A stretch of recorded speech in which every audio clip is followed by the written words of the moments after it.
Hello everyone, welcome back to my channel. आज मैं share करने वाली हूँ डिजाइनर सूट की कटिंग। तो देखिए, ये डिजाइनर सूट है और इसकी हम कटिंग बताने वाले हैं और बहुत ही आसान से तरीके से। अब इसका जो पीछे वाला हिस्सा था वो तो प्लेन था, तो और इसमें ऊपर से सिलाई भी लगी हुई थी, तो पीछे वाले हिस्से को हमने पहले अलग निकाल दिया क्योंकि दोनों ही पार्टों की हम अलग अलग कटिंग करेंगे इसीलिए। और जो आगे वाला पार्ट था उसको हमें अच्छे से सेट करते हुए 20 सेंटर से, जहां भी आपकी डिजाइन है उसको देखते हुए आपको 20 सेंटर से बिल्कुल सेट करके रखना है।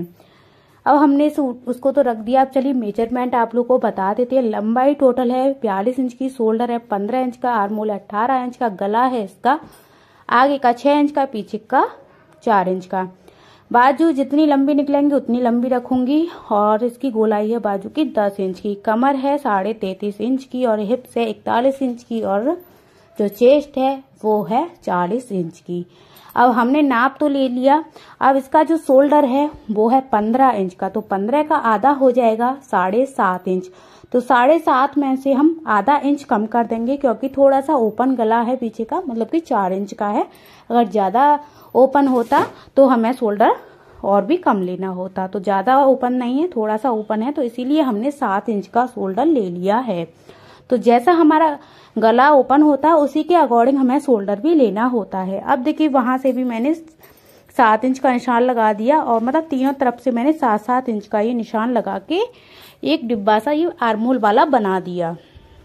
शोल्डर से हमने 7 इंच का निशान लगाया और जो शोल्डर से नीचे हमने जो आर्मोल का निशान लगाया वो भी 7 इंच का लगाया और जो गला वाला हिस्सा वहां से हमने एक और निशान लगाया नीचे की साइड में, वो भी 7 इंच का लगाया और इसमें हमने गोलाई देते हुए निशान लगा दिया। अब हमने इसमें 2 गोलाई दी हुई हैं, एक तो आधा इंच अंदर की साइड में लेते हुए और एक हमने गोलाई लगाई है जो हमने निशान लगाया उसके अकॉर्डिंग। तो जो अंदर की साइड में लेते हुए हमने गोलाई का निशान लगाया है वो हमारा फ्रंट साइड में आ जाएगा। और ये 7 इंच हमने कमर का निशान लगाया, जो हमारा आर्मोल है वहां से 7 इंच का कमर का और फिर वहां से कमर से 7 इंच नीचे हमने हिप्स का निशान लगाया है। अब देखिए अब हमारी जो चेस्ट है वो है 40 इंच की और कमर है हमारी 33.5 इंच की और जो हिप्स है वो है 41 इंच की। अब चेस्ट का हम चौथा हिस्सा करेंगे, तो 40 का चौथा हिस्सा हो जाएगा 10 इंच और इसमें हम ½ इंच लूजिंग के लिए देंगे और 2 इंच मार्जिन के लिए देंगे। तो इस तरीके से 2.5 इंच एक्स्ट्रा हो जाएगा, तो मतलब 10 और 2.5 इंच, इस तरीके से 12.5 इंच पे ये हमारा टोटल हो जाएगा। तो 10.5 इंच का हमने पहले निशान लगाया जो हमारा मार्जिन सहित, जो लूजिंग सहित है 10.5 इंच हो गया और हमारा 2 इंच मार्जिन का हो गया। अब ऐसे ही आपको कमर का चौथा हिस्सा निकालना है, तो कमर का चौथा हिस्सा हो जाएगा 8.25 इंच करीब।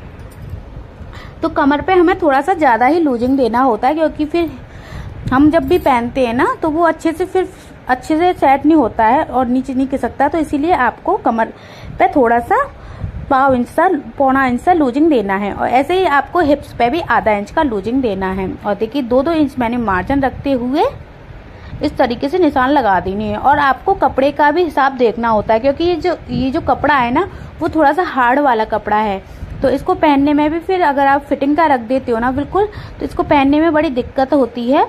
तो आपको कपड़े के अकॉर्डिंग थोड़ा सा निशान लगाने। अगर आपका सॉफ्ट कपड़ा है तो आप थोड़ा कम लूजिंग दीजिए उसमें, और अगर आपका हार्ड कपड़ा है थोड़ा सा उसमें आप ज्यादा लूजिंग दीजिए क्योंकि पहनने और उतरने में उसको फिर दिक्कत होती है इसीलिए। तो हमने इस तरीके से निशान लगा दिए और देखिए इस तरीके से कुछ इसमें निशान लगते हैं कुर्ती में। आपको बिल्कुल ऐसे तिरछा निशान नहीं लगा देना है, हल्का से राउंड शेप देते हुए निशान लगाने होते हैं।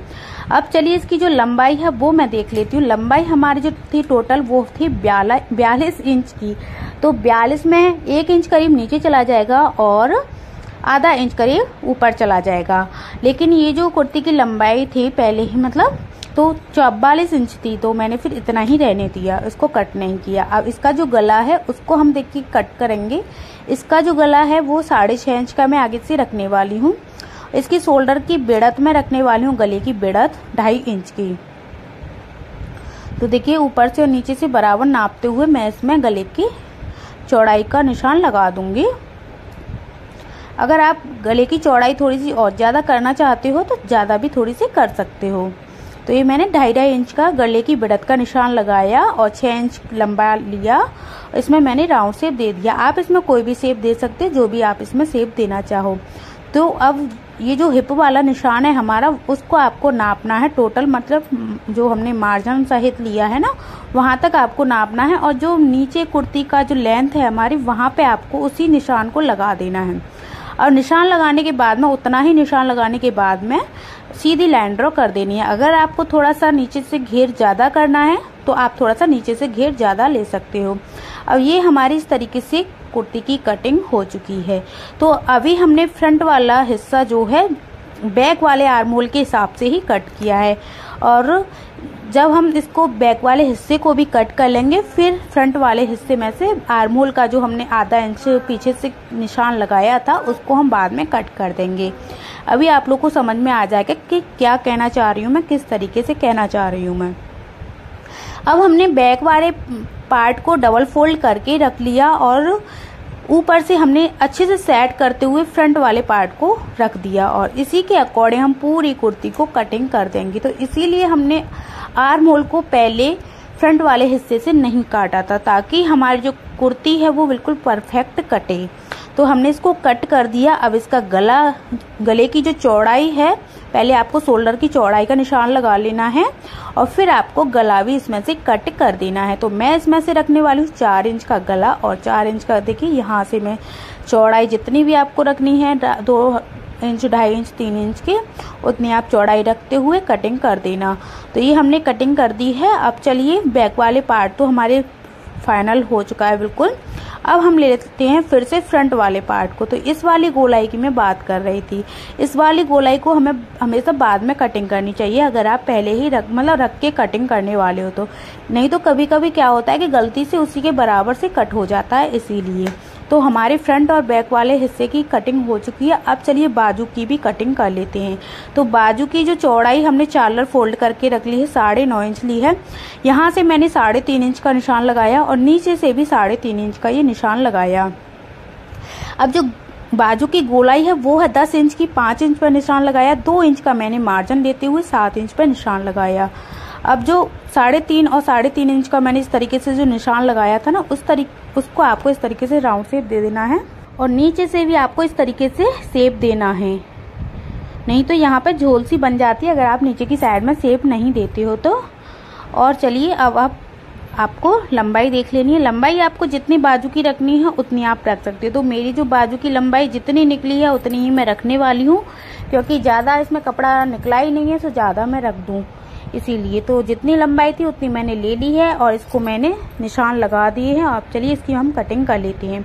ये हो चुकी है हमारी सूट की कटिंग और इसमें आपको फ्रंट में भी शेप देना होता है आधा इंच का सा। तो यहाँ से देखिए, आगे वाला जो हिस्सा है दोनों बाजुओं का, वो आपको कट कर देना आधा इंच करीब का शेप देते हुए। तो मैंने ये शेप दे दिया और कटिंग कर दी है। अब ये हमारी सूट की कटिंग हो चुकी है और मैंने सिल के भी रेडी कर लिया है। अब देखिए, सूट हमारा सिल के रेडी हो चुका है, बिल्कुल परफेक्ट साइज का आया हुआ है। मेरे कस्टमर के पास भी ये पहुंच चुका है और उनका कॉल भी आ चुका है। मैंने मैसेज करके पूछा था कि कैसा है, तो बिल्कुल परफेक्ट आया है। क्योंकि हमने सिलाया तो थोड़ा सा हमारा भी बनता है फर्ज कि हम भी उनसे पूछे कि सही आया है कि नहीं आया है। और ये मैंने प्लाजो पैंट बनाई है पॉकेट वाली। अगर आपको इसका वीडियो चाहिए तो आप मुझे कमेंट कर देना। तो आज के लिए बस इतना ही, फिर मिलेंगे।